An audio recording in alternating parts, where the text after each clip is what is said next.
we are in many ways moving faster than other towards an autocracy than other countries that have backslid or slid into it.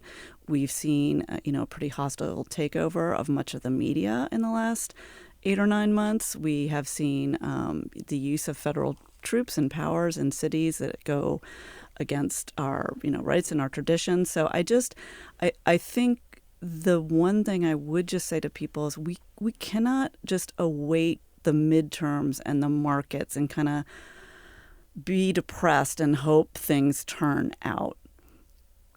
Americans have to sort of assert their opinions and their rights and stand up for what they want. Welcome to Forum. I'm Alexis Madrigal.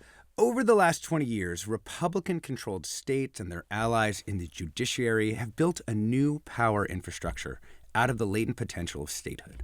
And now, as the Trump administration breaks norms and often laws in pursuit of a different America, there have been calls in blue states to fight back against federal power.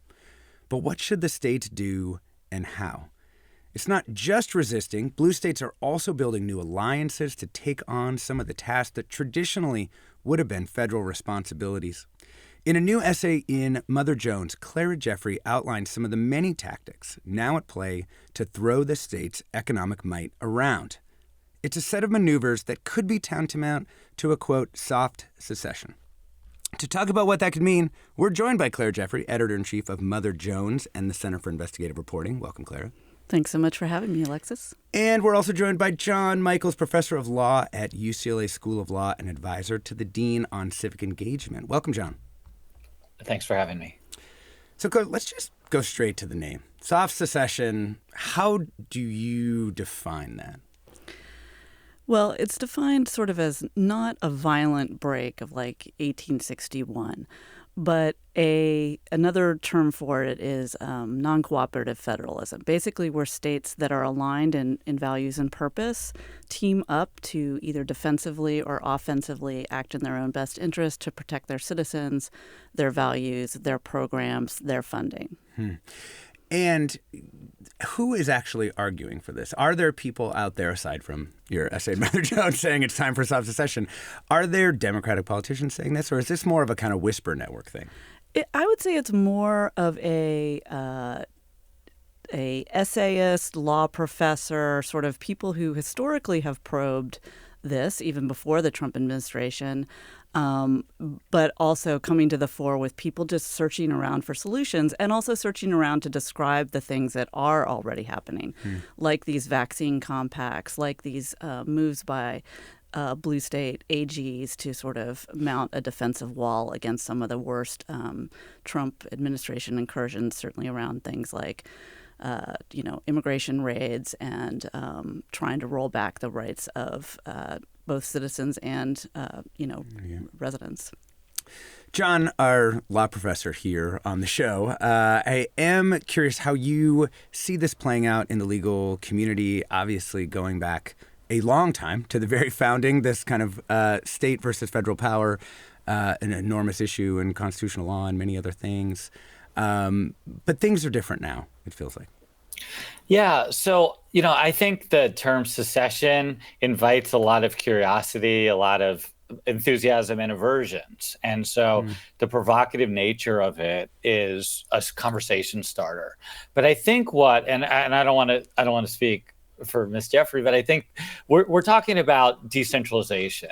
We're talking about a reconfiguration of federal state power. And as you alluded to, that's happened at various periods in our history, some quite productively, some quite problematically. And so I think what the energy in this virtual room and in the conversations that are happening are trying to wonder whether the federal power that is being essentially mobilized against large segments of the American people and the American culture are if that federal power can be recalibrated in a way that gives states and communities more authority and more discretion to kind of chart a different course. And to so I think we'd start there. And if we want to get into the history is very rich with examples that can be mined. I mean, does it feel uncomfortable, Clara Jeffrey, to feel like you're arguing for states' rights. This kind of long time, right. There's very much an irony there that it, traditionally in my lifetime, it's been the Republican Party, and particularly the far right wing of the Republican Party, that's advocated for states' rights to fend off things like segregation or gun reform laws or integration, fend off integration. Well, fend off desegregation. Yes, thank you. So yes, it is a sort of flipping of alliances on its head, as it were.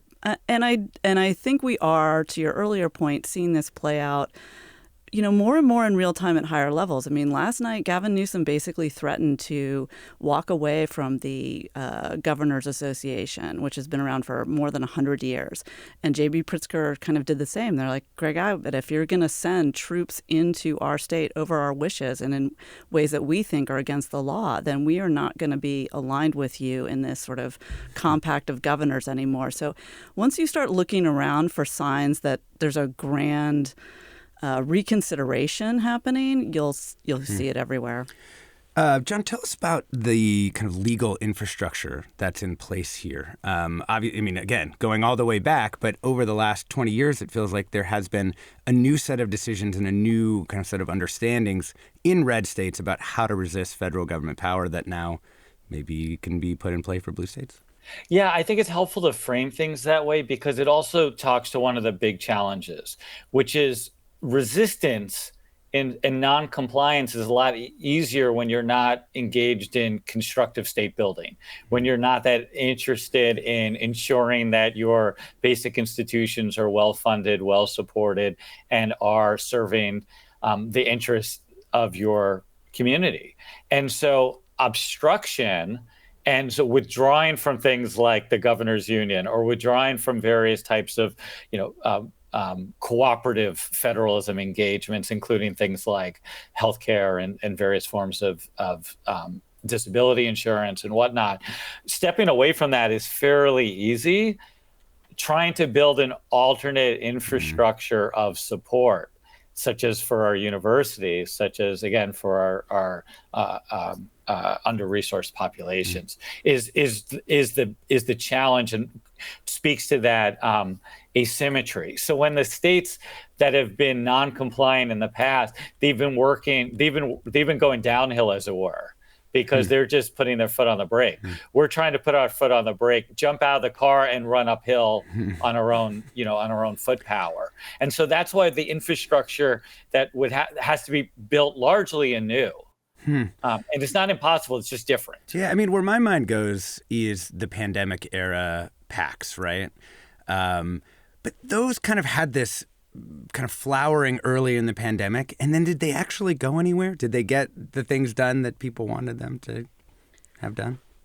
I think they did start to fall apart along the politics of various states and cities. But I think in a way we are seeing that certainly around vaccines. And I think we're seeing that in terms of pandemic and other public health response preparedness. There's starting to be kind of new alliances, confederations, whatever you want to call it. Certainly the Western states and Hawaii have joined into a vaccine alliance, and New England has done much the same.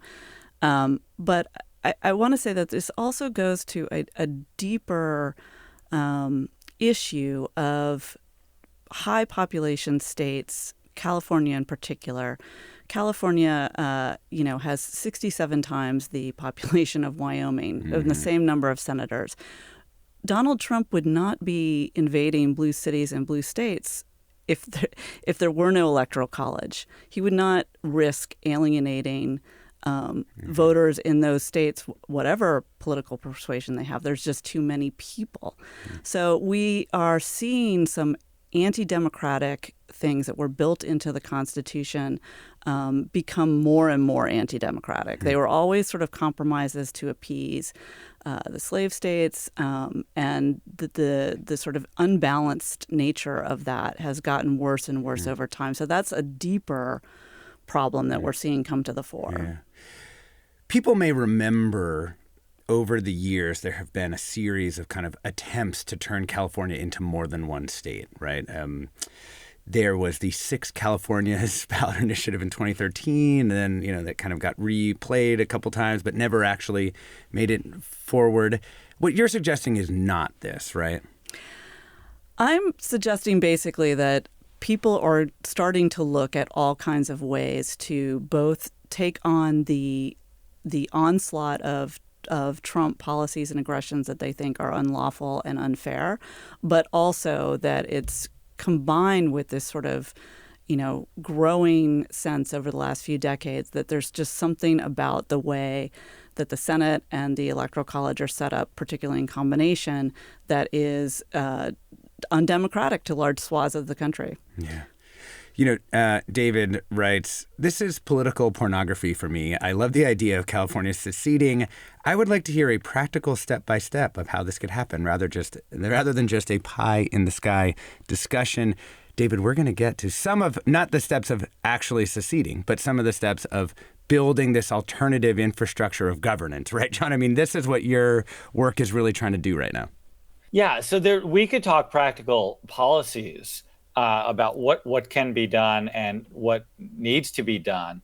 I think there has to be a collective will. And so the first step, I think, would have to be we've reached a place where we have to focus considerable attention on reshaping our state, reshaping our cluster of states in order to kind of remain resilient during this period of kind of economic deprivation from the federal government that shut funding off. So that would be one component. Another component we could talk about is how can we preserve and maintain our resources such that they're not put to use for punitive purposes like our National Guard's men and women. Right? So there's different ways we could start saying, all right, if there's a real commitment here, if someone were to call us up, if the next caller that calls up is Gavin Newsom or JB Pritzker, we can say, all right, stay with on this. We're not talking about, going to the gun shop. This is what we can do. We are talking with John Michaels, professor of law at UCLA School of Law, advisor to the dean on civic engagement. We've also got editor-in-chief of Mother Jones and the Center for Investigative Reporting, Claire Jeffrey, with us. Her new piece in Mother Jones is "It's Time for a Soft Secession." Of course, we want to hear from you. What do you think about this idea of California banding together with other blue states to create some kind of alternative governance structure outside the United States of America? You can give us a call. The number is 866-733-6786. That's 866-733-6786. The email address is forum@kqed.org. You can find us on Blue Sky, on Instagram, on Discord. We're KQED Forum. We're going to be back with more with the nuts and bolts of soft secession when we get back. Welcome back to Forum. Alexis Madrigal here. We've got Mother Jones, Clara Jeffrey. We've got John Michaels, a professor of law at UCLA. Claire Jeffrey's got a new article out called "It's Time for a Soft Secession." And we're taking your calls, of course, 866-733-6786. John, I mean, is there a constitutional problem with doing these things? Like, the other place my mind has gone in this is cannabis enforcement. It's also gone to sort of the anti-abortion things that southern states have done, Medicaid expansion. Like, there are these examples, but like, where is this legal power really reside here? Yeah, so I'm glad we circled back a little bit to the constitutional question, whether it's about reforming the Senate or better or differently articulating the who has dominance in the policing power, as you're referencing with drug. And I think what we've come to recognize over time, and so it kind of helps, I think, focus our attention on what's possible and what's not possible, is that the Constitution is virtually unamendable. And once we come to realize that, and we come to grieve that possibility, for instance, it gives us an opportunity to kind of focus our attention. And what the United States as a community has done in those moments where we've had irreconcilable differences, we've either gone to war, which we don't want to go back to, or we've kind of stepped back from the ledge and developed workarounds and compromises that have allowed us to continue forward, notwithstanding the fact that the Constitution seems to limit our horizon. So in a different moment, which we're not in yet, and maybe not maybe not for the foreseeable time. But this is why these conversations are both pie in the sky, but also really practical, is to expand the universe of options so that some reasonable people who might disagree with some of these policies, but recognize underlying them is a cry for a recalibration of power, would be to lessen the intensity of the standoff. And so that's one of the reasons why we're at a crisis now. And at other moments, which you've referenced, there's been some tacit understanding to back off of this confrontation.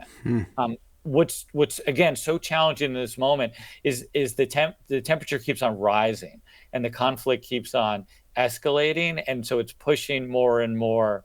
I think feelings of dejection and also feelings of great hostility and despair about our democracy. And so we have to have these conversations and have to have them in a constructive fashion, because we can't just say, oh, we'll see you at the Constitutional Convention where we'll outvote you. It just isn't going to happen. We were joking, that maybe Governor Newsom would call in, but actually Lieutenant Governor Eleni Kounalakis is on the line right now. Welcome. Good morning, Alexis. Thank you so much for taking my call. What do you think about this concept, Lieutenant Governor? I think it's really important that you're having this conversation. When I ran for office back in 2017, right after Trump came into power, I went to all 58 counties, and I was out in parts of the state that up north known as the state of Jefferson, where people have been talking about secession in their own state for a long time, and those are much more, I guess, red parts of the state. But then I was in blue parts of the state, and people were saying, hey, can we succeed? Can we form our own country? Can we join with Canada along with Oregon and Washington? And so these conversations really are happening out there. But I think it's really important that we are super careful, because we have seen now in the last few months that the Trump administration is serious about taking over National Guards, about turning our military against our people. And California does not have our own standing army with our own chain of command. Of course, the chain of command for the National Guard does go up to the governor, but it has a parallel chain of command to the federal government. They are responding to the federal government. We've seen that. And our country is facing some real issues where, as your guests are talking about, having alliances with other states where we're working on combating climate change, protecting women's rights. All of that is really great. But this conversation can distract from what we really need to do, which is California's voice in the national conversation about why, as a country, we need to fight back against Trump's policies, and not as going down a rabbit hole of something that could very well, in light of what this administration is capable of doing, could lead to something that would have dire consequences when we're talking about tearing apart the nation as a whole. Lieutenant Governor, stay with us. What do you think, Claire Jeff? I think two things. I mean, I think there is a very real fear. We're seeing it, that Donald Trump is looking for a provocation. And so even talking about alternate scenarios of the future of the United States that is in some ways objecting to or protesting him, even in the sort of pretty mild ways that is happening now. I do have that fear. At the same time, I think that when you have a president that is pushing this country far quicker than anyone thought towards a form of Orbanism or beyond, really moving into sort of an autocratic system, we can't not talk about how we're going to push back. And I think, as we saw with the Jimmy Kimmel situation, some of that pushback is economic. California alone is like 15% of America's GDP. We have a huge amount of economic clout. How we go about kind of using that, wielding that in this moment, I think that's a very complicated issue. But I don't think we can just kind of sit back and do nothing and kind of hope things work out. So we need to start talking about what we can do. Lieutenant Governor, what do you think would be the most effective thing California could do to throw its economic weight around? The most important thing that we can do is show that our policies here in California work and that they will work elsewhere in the country. And there's been a lot of efforts to really California is an inconvenient fact. We are the fourth largest economy in the world, and we are a majority-minority democracy with incredible diversity, a much higher percentage of immigrants. They don't like that about us. But we have to do a better job showing that the things that work in California are the kinds of policies that would be good for the country. But I'd like to just say one more thing. I don't know that your other guest knows, but I was the United States ambassador to Hungary. I probably spent more time with Viktor Orban than any other U.S. government official. The United States is not Hungary.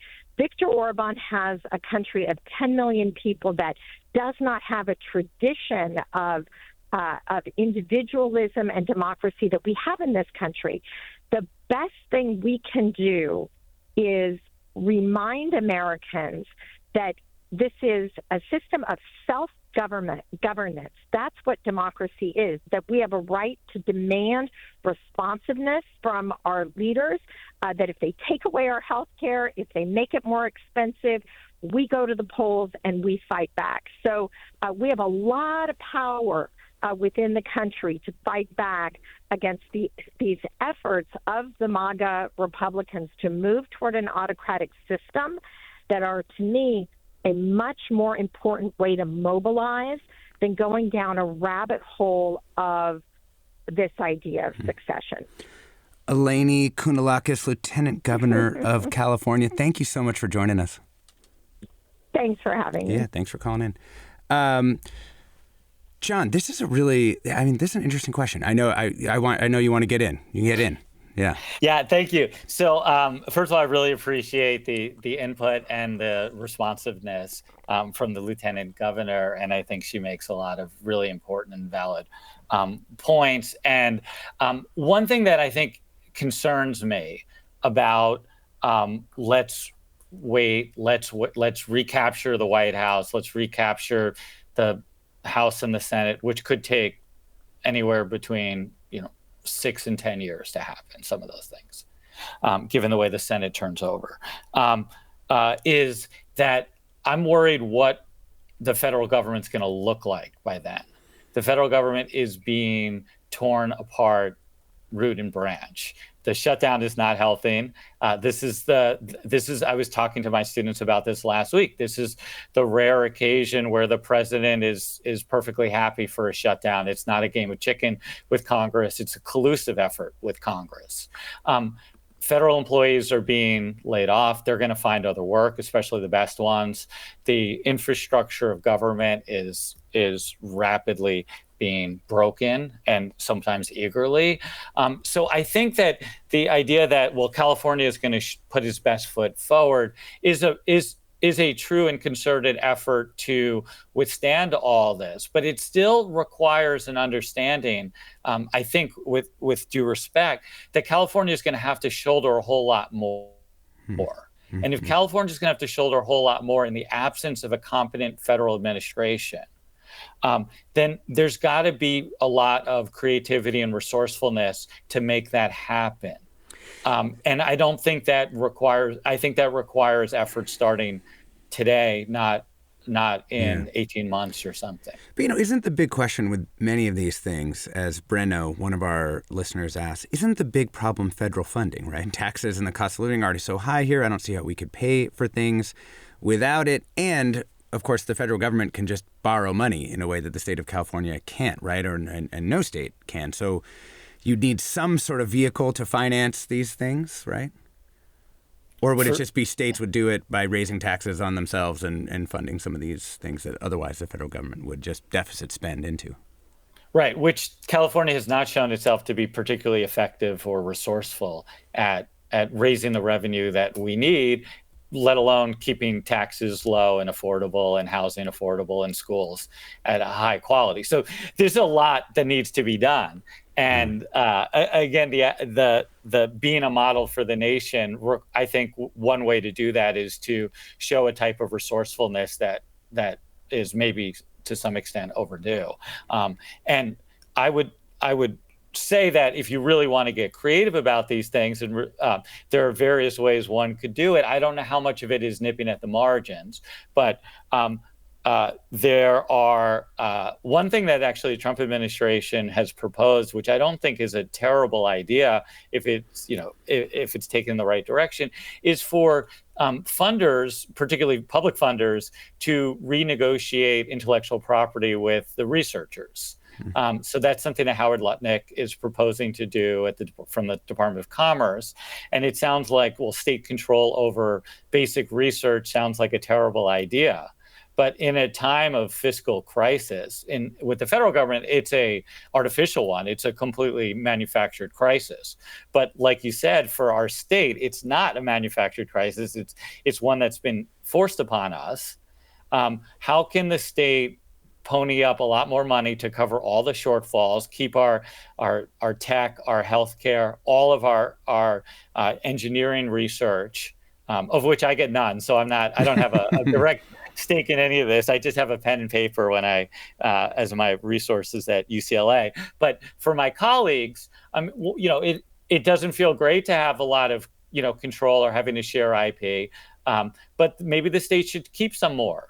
And so that when one of my colleagues creates a $1 billion enterprise, the federal government gets a windfall. Now, we're not going to see that right away, but that's how the market would respond. That's how a venture capitalist would talk about, well, in a world in which there's a scarcity of resources, we have to be more creative. Things like that to make it more palatable to tell the California people, we're going to have to pony up a whole lot more money because the UCs are being starved. Daniel writes, speaking to the political will question here, Claire Jeffrey, most Californians are moderates or center-left or center-right and would see this as far-left denialism over the fact that most voters do not support their core positions, especially on immigration, crime, and homelessness. How does the panel get around this fact? That's a sort of interestingly phrased question. Which sort of implies moderation on his part, but then at the end sort of belies a sort of seemingly fairly anti-immigration stance, which is his right.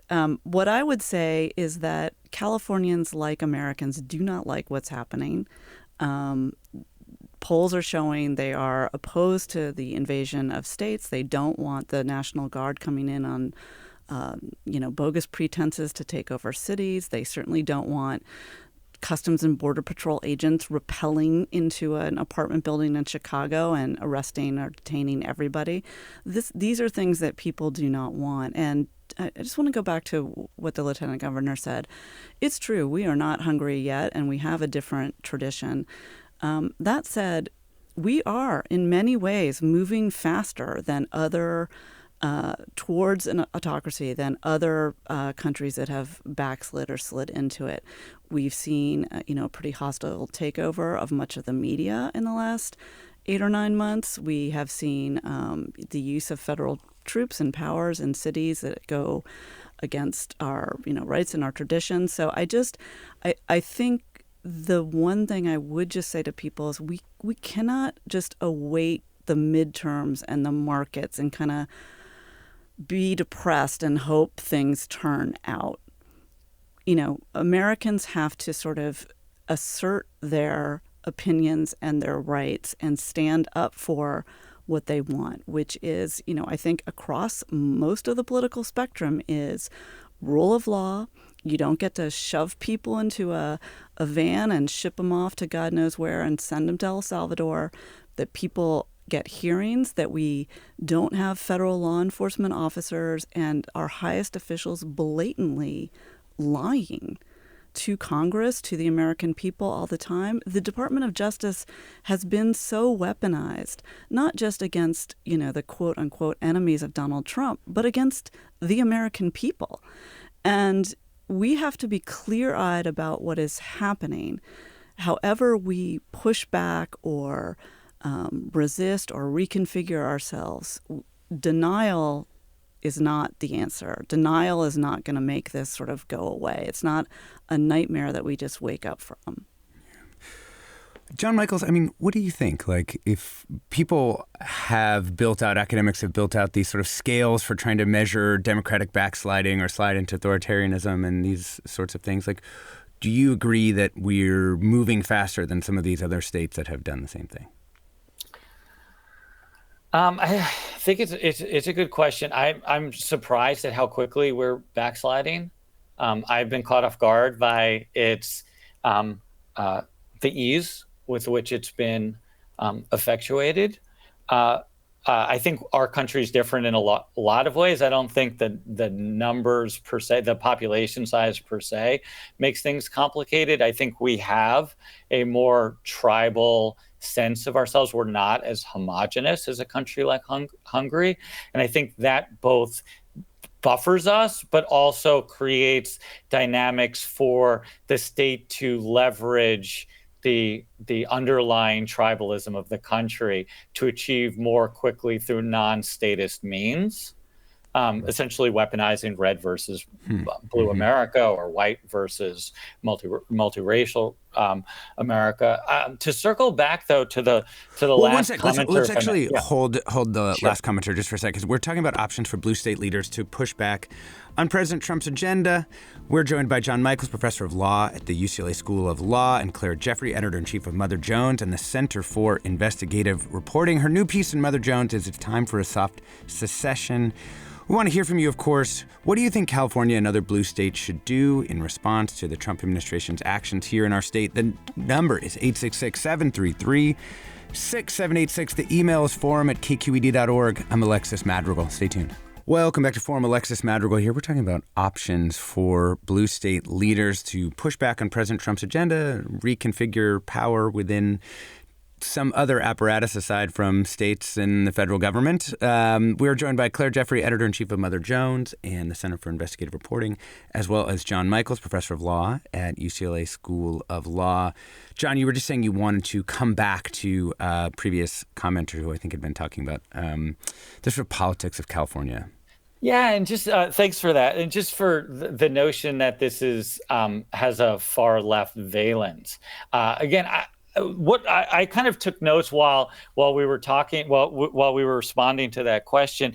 And the only policies that have been voiced, I believe, until the very last comment was support for vaccines, support for school funding. And implicitly, when I was talking about the federal government being depleted of its resources, and I didn't say this, but so in fairness, that's fine. But I was thinking of things like ensuring that we have resources to support clean air, clean water initiatives, Social Security, I did mention, and things like food, like safe food and drug priorities. Those don't strike me, whatever the politics of of anyone on this panel may or may not be, as far left regimes. We weren't talking, maybe to our discredit, but we weren't focused on crime and we weren't focused on housing, other than affordable housing, which strikes me as a middle class issue as much as anything else. So I don't want us to get pushed into a corner per se of saying, oh, this is a Hail Mary pass by by far left people. I mean, there may be far left people who are throwing Hail Mary passes, but this is a set of responses, at least I understand them. And we can again quibble about labeling, but we're in a governance crisis. We're staring down an economic crisis, and we have a rule of law crisis. Under those circumstances, it would be a luxury to talk about things like basic income and other types of kind of what I would associate with kind of far further to the left from me. Or, seizing the means of production, the more traditional far left interests and things. Yeah. Yeah, but that hasn't been part of this conversation, at least. Totally. And so I just want to be clear. You didn't miss it, I promise. Yeah. No, this is a way of responding in a moment where people want answers or a roadmap in a moment that pick your issue.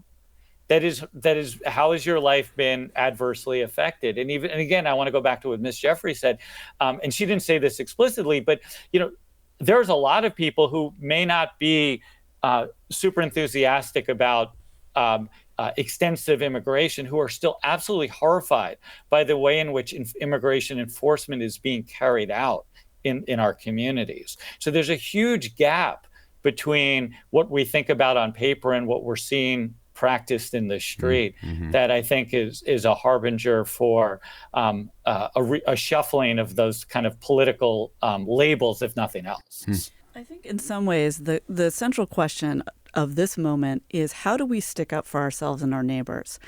And what we've seen again and again in media, amongst major law firms, amongst the university system, is Donald Trump's going to pick off things one by one, make demands. Those who acquiesce will find themselves very quickly facing more demands. And that's because we have a collective action problem. So how do we collectively act together? Many different levels of that, but one level is at the state government level.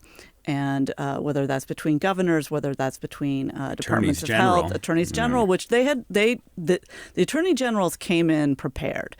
Day after the election or something, they started having Zoom calls, and they've been coordinating on the things that they expected and saw, which is things like trying to overturn birthright citizenship. They came out united against that and in other kind of anti-immigration methods and have been quite successful.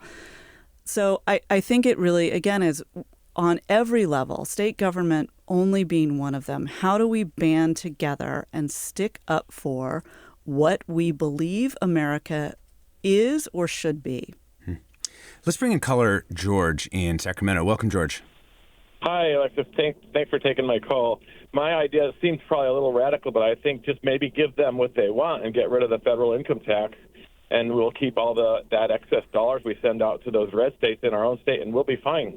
So I'd love to see a Democratic politician put that bill forward and really push it and see if they go for it. It's not the best thing for our country, but considering the situation, that's how we defend ourselves. John, what do you think? Yeah, I'm nodding because I wrote an essay when the SALT tax was being debated, and most of the supporters of having a SALT tax deduction, that's the state and local. Tell us what that is. Yeah, that's the state and local tax deduction that is often framed as anti-progressive because the folks who have a high state and local tax burden tend to be homeowners and folks who are on the higher end of the socioeconomic status. And what I said, which was not in keeping with kind of a lot of the politics of many of my colleagues and friends, was that this is not a kind of a rich-poor issue. This is a red-blue issue at this point.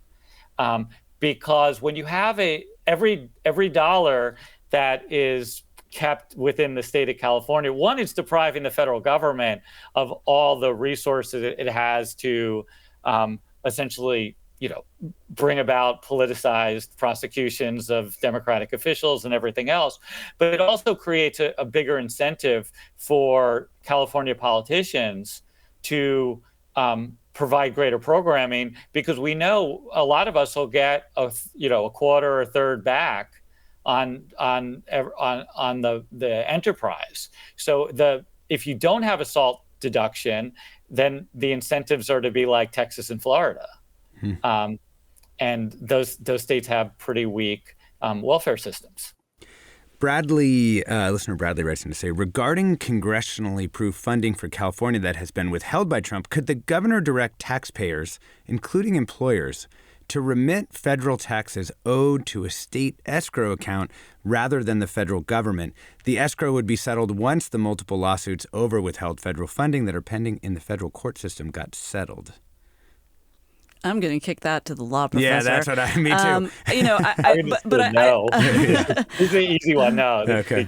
But you do hear people starting to talk about, on an individual level, but just like, well, maybe I just won't pay my federal income taxes. And I would rather us think about how we can act in some kind of unity to push back than sort of people taking on that risk or that kind of bravado, whatever, themselves.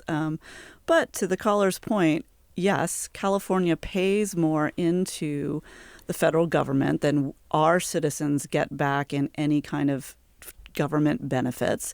And, a lot of red states are recipients of blue state wealth, essentially. And that's probably not long-term healthy for either blue states or red states. But this, too, is another sort of long-term structural problem that's coming to a head at this moment. Yeah, it's interesting, like if you just step back and look at the United States as if it were some other country, and you see that there's these massive, populous, economically productive regions which are essentially becoming politically controlled by less wealthy other regions of the country, less populous regions of the country, it really feels like a major, major structural problem that in another country we would not expect that to continue. But of course, we have our constitutional setup, right, that has this rich history of minority control. We do. And I think,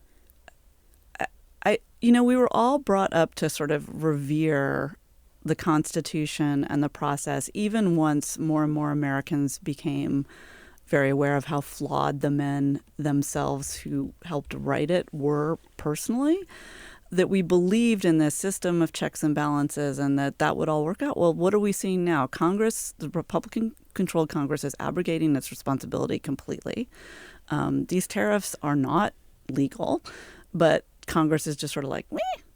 And the Supreme Court has revealed itself to be so politicized, the sort of shadow docket way of not addressing these challenges, leaving lower and appellate courts, I'll again kick this to the law professor, to sort of guess at these. There's nothing written down about why they're sort of ruling temporarily this way. So the lower courts have no way to know how to sort of adjudicate things that like where that goes. I mean, our system as law is based on precedent for better and for sometimes worse. And that's just sort of end running around all of it. So we can't look at what's happening to the structure of our federal government and just sort of cling to this idea that it will all right itself somehow. We have to right it somehow. What do you think, listener Aaron writes in to say, this is a very dangerous conversation, Putin's dream coming true. I assume what this listener is sort of suggesting is that pulling at the seams of American democracy on a, state versus federal level is bad. What do you think, John, when, I'm sure you maybe not phrased exactly like that, but I'm sure you've heard criticisms of this sort. Yeah, I think the current state of affairs is pretty exciting to our biggest adversaries to watch us pulling ourselves apart at the seams, whether we have this conversation or not. Again, I think the notion of, and I don't mean to challenge the labeling of that, that's the lead article in Mother Jones, but I think we're still just talking about a recalibration of federal state power. And I think, not to undercut the work at all, but it is not that, I don't want to say it's not that big of a deal, but it's a conversation that state officials are constantly having, even in less dire times, about the calibration of power and what makes sense. Right. What is American federalism at this moment, right? Right. I mean, that's the basic conversation. That is a question that happens at every single moment. Mm-hmm. And that is something that our framers, whether they're flawed or geniuses, anticipated. I think, and just to tie it back to the last set of comments too, is one of the challenges is that we've always been, I think, fairly clear-eyed about how compromised the Constitution is as a document that is, set in stone and very hard to amend. And we've had at other moments we've allowed greater play at the joints because we're not explicitly changing the Constitution. And I know I'm repeating myself here, but this is what makes this moment different. And so if I would hazard to guess, and I have no line to the Kremlin, that they're pretty happy with the way the Supreme Court has been interpreting our Constitution for some time to make it a more sclerotic compact than it needs to be, and that I would say that the framers necessarily even wanted it to be. Let's bring in Pam in San Francisco. Welcome, Pam. Hi. I just wanted to add the thought, perhaps on a different line, that I think conversations about succession are seeding the field as opposed to changing the field. Seeding the field to Trumpism and this red state, blue state division is not going to advance the argument. It's just going to expand it. So I think the blue states ought to be pursuing assistance to the red states and their resistance rather than abandoning them to Trump. Thank you, Pam. Appreciate that perspective. I mean, I think, Clara, on the political question of this, I mean, one of the things that has shaped my thinking is watching the way that the, Inflation Reduction Act and different, climate bills, green energy bills were designed essentially to plow money into red states so that the political infrastructure of those states would not actually roll back the national legislation. But that hasn't happened. Like, there was this massive infusion of cash and technology and know-how and all this stuff into red states, and then it didn't work politically. That's right. And I think it didn't work politically for a couple of reasons. I mean, one is that I don't think the Biden administration sold its policies well. I don't think we had a good spokesperson on the part of the president, and I don't think that anyone stepped into that breach as much as folks should have. It's also very super complicated, technocratic, so it's complicated stuff to explain. Long term. But that's it. I mean, the red state governors aren't super happy about these, battery plants and wind farms being pulled back or downsized. They're not. They're just afraid of Trump. So, the notion was basically like, let's mimic what the defense contractors do and put a little bit of every fighter jet in every state. Let's put a little bit of America's green infrastructure and the needed changes in every state. What we should have been maybe selling this for is like, look at what China is doing now. I mean, what China's doing just in the last year on solar and wind and renewables and batteries is astounding. And they have the full power of the state, as we know, behind them.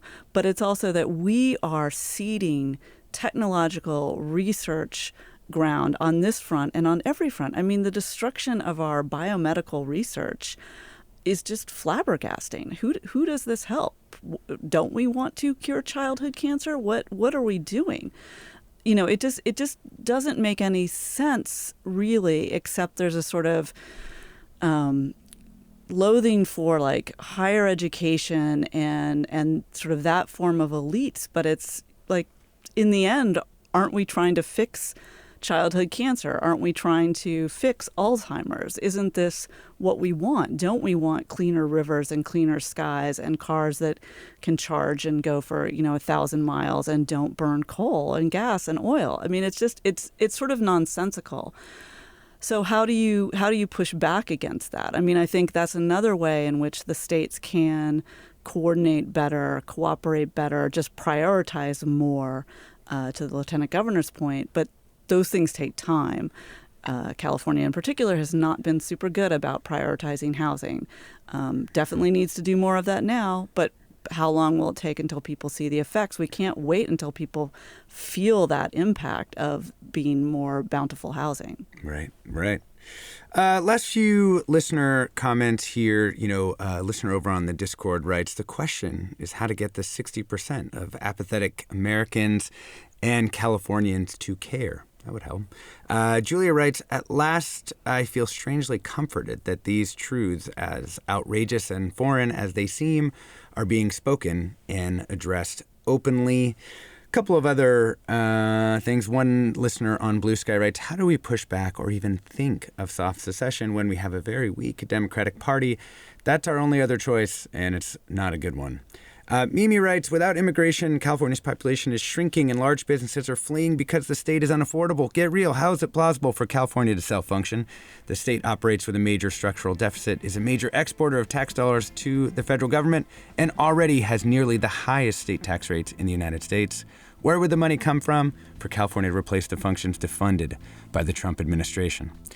Lots to think about. Of course, we have been talking about Blue State Leader Pushback. We've been joined by Claire Jeffrey, Editor-in-Chief of Mother Jones and the Center for Investigative Reporting. Thanks, Claire. Thank you so much for having me. We've also been joined by John Michaels, Professor of Law at UCLA School of Law. Thank you. Thank you. And a special thank you to Lieutenant Governor Eleni Kounalakis for calling in earlier with her thoughts and for listening to the show. I'm Alexis Madrigal. Stay tuned for another hour ahead with Mina Kim.